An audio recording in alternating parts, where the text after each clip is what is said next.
All right, guys, we are about to watch the Jets and Coyotes play. So hopefully the Coyotes win.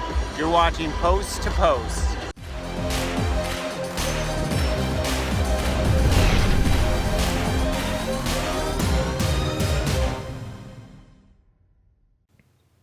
Hello and welcome to Post, the channel where we discuss all things hockey and all teams.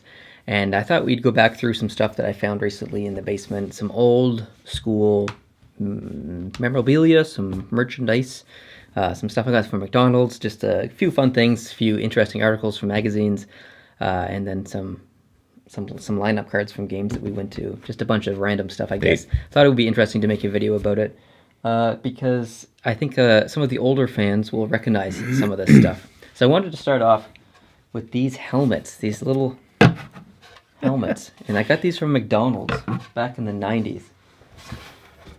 You haven't shown these before? I haven't showed these on camera before. And unfortunately, I don't have the other two. I think there's 6 total. I don't have the other 2. I'd love to have them to complete the collection. But we've got John Van Briesbroek here, Felix Potvin, Patrick Waugh, and Eddie Belfour, the Eagle. So... they're pretty cool. I really like them, and they were in a box for probably 15 years, and I just recently found them. I thought I threw them out by accident, and when I found them, I was freaking out. So I'm very happy to have those. I'll just get you to set those over there, sure, if you don't mind. Yeah, not a problem. All of them.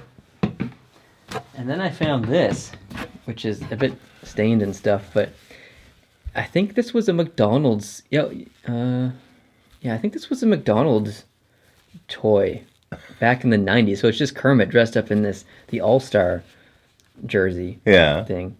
He's got the helmet on and everything. He's got a helmet on. Yeah, so if you're old enough to remember these, then you're probably having a good laugh right now because these are pretty comical. I think there were some other ones too. I can't remember the other characters and stuff, but yeah, pretty funny.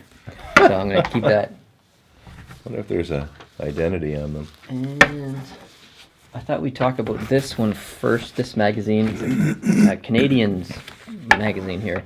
And we got this when we went to the Canadians game back in 2002. I mean, it probably says here. Yeah, maybe it says in here. Yeah, 2002. So this was Montreal versus Atlanta. It's funny because the games that I've seen Montreal play has been Hartford, Atlanta, Carolina, and Philadelphia. So 2 of the 4 teams I've seen them play are no longer teams anymore. So and Carolina's kind of on that brink. So yeah, really. And Philly, look out. Yeah. Although that'll never happen. So this is the starting lineup or the whole roster of that specific game. Would you mind reading through that? Read the names, some of the names off there? Sure. On the Atlanta side, you just want the names of the... No, I guess you want all the names. Both teams. Start with Atlanta. Atlanta had Damian Rhodes, Milan Nilika, and Pasi Nurminen as the goalies. And Nurminen apparently got the start. I don't recall that, but he was the starter. For players, Chris Tamer, František Kaberle, must be related to Thomas, I would think. Maybe. Tony Herkach, Patrick Stefan, Tommy Kallio, Danny Heatley, Jeff Cowan, Ilya Kovalchuk, Lubos Barteko, Jeff Odgers, Ray Ferraro, oh my goodness, Sean Donovan, Andreas Carlson, Andy Sutton, Pascal Rayom, Bob Corkum, Todd Reardon, Daniel Charnquist, Per Svartadet, Yannick Tremblay, and Yuri Slager. Lots of names that I don't remember at all, but definitely a few I do, obviously. Yeah, the coach was Kurt Fraser. Of the team.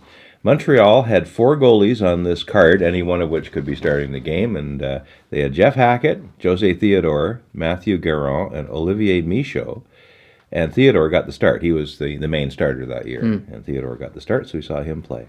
And Montreal's lineup in that game, or overall in the team, was Stefan Quintal, Oleg Petrov, Richard Zednik, Donald Odette, Andreas Dackel, Chad Kilger, Sean Van Allen, Carl Dykhouse, Gino Ojic, who got a goal that night. Did he? He got a goal that night, and it was a super duper weird thing because like Gino Ojic's not a guy known for his hands, but not scoring hands, right?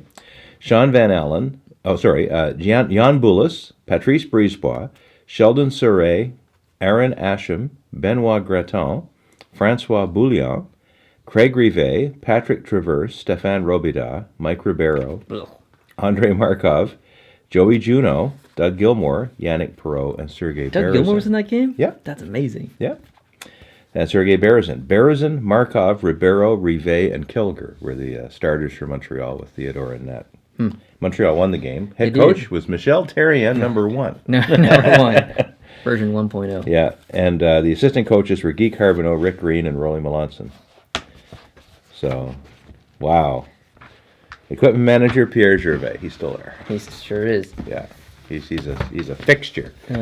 He's an Zach Koivu must have been during his cancer thing during that time, maybe? Or maybe he was injured? I don't know.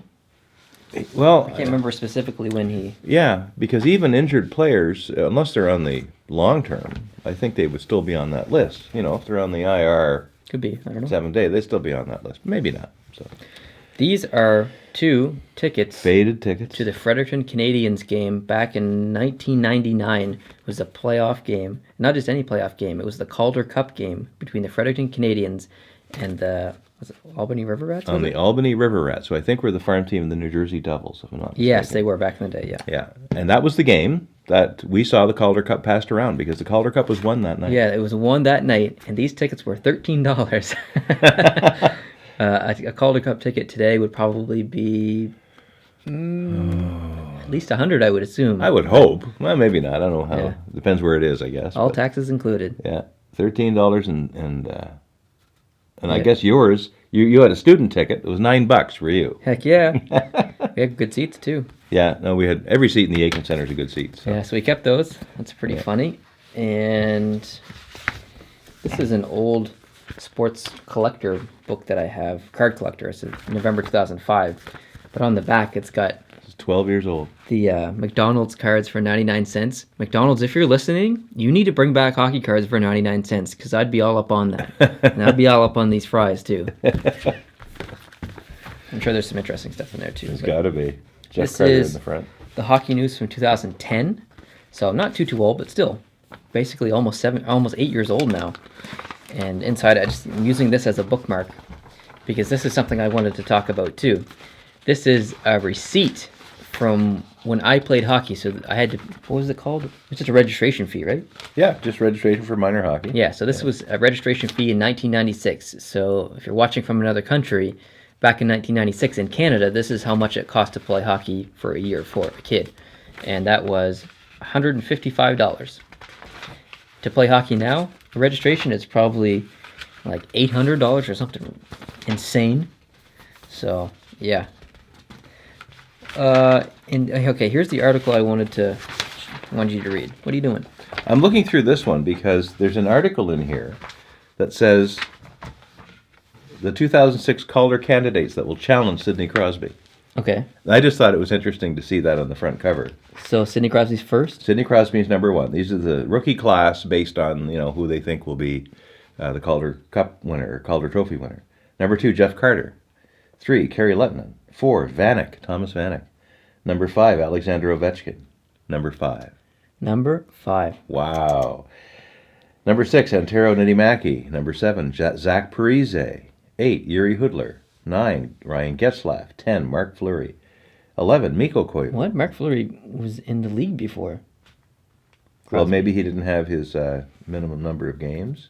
Maybe. I don't know. Mikko Koivu, 11. Brandon Bochenski, number 12. Brad Boyce, number 13. Ryan Miller, number 14. Dion Phaneuf, number 15. Number 16, Corey Perry. Number 17, Evgeny Malkin. Number 18, Jason LaBarbera, maybe. Number 19, Mike Richards. And number 20, Rene Bourque. And that was an interesting year because Wow. in 2005 there was a lockout, so there was no Calder candidates in 2005. So some of those, like I believe Ovechkin was from the previous year, 2005. Oh, okay. But this was That considered explains. his rookie year because it was first year. Yeah. Anyway, Here's another article, which I won't read that because I know you want me to read this one. 10 reasons why The- the Senators will win the Stanley Cup. in 2006. In November 2005, so Oh, the 2005. 2006 Cup, I guess, as they were predicting. They got close in 2007, I believe, against Anaheim. Mm-hmm. But Okay, I want you to read. This one's called. It's not called anything. It's about the Ottawa Senators. I want you to read this paragraph. And this magazine is the Hockey News. From 2010. 2010. The window for this group to contend for a Stanley Cup is officially closed, right on its fingers. The Senators have been in steady decline since making the Cup final in 2007, and this year will mark the second time in 3 seasons they've missed the playoffs as of early February. They were headed for a lottery pick. Since 2006, they've lost Zdeno Chara, Wade Redden, and Anton Volchenkov from their defense corps, with nothing to show for them. They have a relatively good group of prospects led by defenseman David Rundblad, goalie Robin Lehner, and defenseman Jared Cowan. Their situation is further muddled by the uncertain futures of GM Brian Murray and coach Gary Clouston. They have $42.9 million committed in salary for next season. I think that's below the minimum threshold, isn't it? Now? Yes, it would be to this day, yeah. I think the minimum is... I thought it was like 51 or 52 it's in the low 50s somewhere. Wow. Isn't that funny, though? Really? And there's all kinds of stuff in that article. That's the only page that I kind of found. But okay. Just wonder who wrote it. I'm not sure. The other thing, the last thing on the agenda is... I'm going to ruin your viewing experience here. Okay. This is an old... Can you hold that side? Yep. This is an old school poster from... Does it say the year? 95, 96. 95, so it's got 96. Most of the roster, most of the good players on the team. And this was on my wall as a kid for probably 15 years or something like that. And if you notice closely, there's a signature down on that right side there. And that is Peter Bondra. So Peter Bondra signed this poster. And he did. We got someone else to sign it. To bring this poster, or he got the poster and he got it signed for us? Yeah, it was totally out of the blue. It's a friend of mine. His name is George Thomas. He lives now just outside of Bangor, Maine, in a place called East Corinth, Maine. And back then, George and his wife Karen lived in Virginia near Washington, D.C., and George was a technician for Westwood One Broadcasting. So he did a lot of the remote broadcast setups for sporting events and political events in Washington. He had a press pass to the White House and the whole thing. George, a very interesting guy. We're still friends, and we've dropped in on him a few times. But George and Karen are big fans of the musical group Great Big Sea, and that's how we became friends with them over the Great Big Sea connection. And they came up to Fredericton, New Brunswick one time to see a Great Big Sea show nearby, and we all met for lunch one Saturday afternoon, and they brought this poster, and George pulled it out, and it was for Neil, a present for Neil, who they hadn't met. And it was a Peter Bondra signed Washington Capitals poster. So that's the story behind the memorabilia. I was going to throw this out until I noticed the autograph, because it's all wrinkled and stuff, and I'm still going to throw it out. But I'm going to cut this Peter Bondra thing out, this autograph piece, and I'm going to do a giveaway. And I'm going to do it on Twitter. So if you're not following me on Twitter, you should be. And I'm going to do that giveaway sometime after Christmas. So not right now, after Christmas. So make sure you follow me on Twitter, and I'll announce it on there after Christmas. Cool. Yeah. Very good. Maybe the person who wins it will want the whole poster, though. If they're... It's possible, but it's like really wrinkly and it's all dusty and stuff, and I don't think it... Well, you never know. I don't think it's... Anyway. It's like ripped and stuff.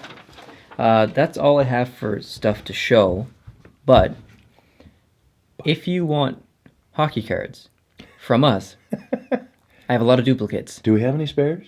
Yeah, and if you want hockey cards from us, all you need to do is write us a letter and just tell us your story, whatever, and we'll just say whatever you want to say, draw us a picture, but include your return address. So write us a letter, include your return address, tell us your favorite team, and I'll write you back and put some hockey cards from your favorite team in the letter. And this entire box thing is filled, and these are all organized by team. So there's probably, I'd say, at least 300 or 400 cards in here, in that one. And then there's also Oh my goodness. this one. Now all these here are duplicates from the most recent series, the 2017-2018 Upper Deck Series 1 series. So if you're looking to collect any of those cards, these are all the duplicates, so I'll be sending out lots of these in the mail. So all you got to do is just write us a letter and tell us your favorite team, and we'll send you some cards back. And here's some duplicate good ones that I have to give away. So I've got some Rudy Portrait, Evgeny Malkin, Leon Draisaitl, I've got some Young Guns here to give away, a McAvoy rookie card, Nolan Patrick rookie card, an Alex DeBrincat rookie card, and a Nico Hischier rookie card. So if you write us and you say you're a Devils fan, the first Devils fan to write me and say that they're a Devils fan, they can have this card. So yeah, if you want to write us a letter, that would be awesome. We'd love to hear from you guys. And the address down in the description? Yeah, our P.O. Box is down in the description below. It is a Canada Post P.O. Box, so if you send anything like Purelator or UPS or FedEx, it might not get there. Yeah. And by might not, it won't get there. So go to the good old-fashioned, if you're in the U.S., the U.S. Postal Service. Yes, USPS. Go to your local post office. Yeah, your local country's mail system, not third-party mail systems, I guess. So yeah, that's all I got for this video. Thanks for sitting here with me and going through some of that stuff. It was a lot of fun. Yeah, so I'm sure you guys have lots of old memorabilia and stuff like that at home too. Maybe this is a little jump start for you to go back and look at some of your old stuff. And if you do, take a picture of it and send it to me on Twitter. I'd love to see it, and I'll share it with you. And nice. Nice. So thanks guys for watching this video. Appreciate it. If you're new to this channel, hit the subscribe button. If you like this video, hit the like button, and we'll see you in the next one. Adios.